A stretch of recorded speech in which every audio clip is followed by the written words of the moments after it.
Oh motherfuck. Why is the milk gone? Well, because you forgot to buy milk, alright?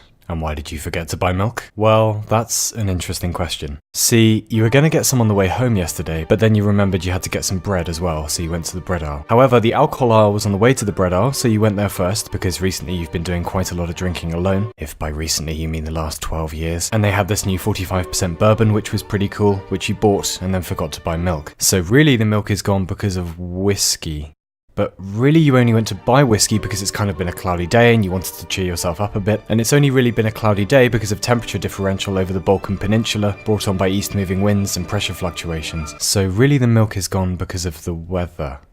But the weather is only really there because of the atmosphere, which formed about 4 billion years ago as a result of gas escaping from the Earth's interior. So the milk is gone because of the Earth. But the Earth is only really there because a gas cloud condensed into the Sun and the solar system a few billion years ago. And all of that came from the Big Bang, billions of years before that. So really the milk is gone because space and time materialized out of apparently nothing 14 billion years ago.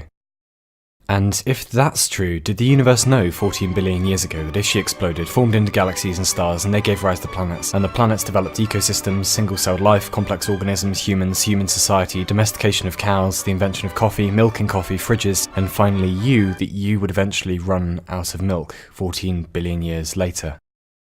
Well, maybe. If you're playing pool or snooker or whatever, and you hit a ball at a certain angle at a certain speed, if you have a good enough computer you can say exactly where the balls are going to go, right?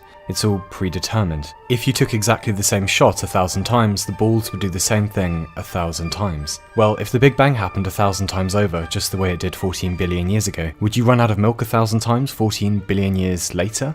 And doesn't that mean your life is already determined, like the date of your birth and death was already predicted the moment the universe came into being, and everything has to happen in a certain order, just that way, just like a pool game?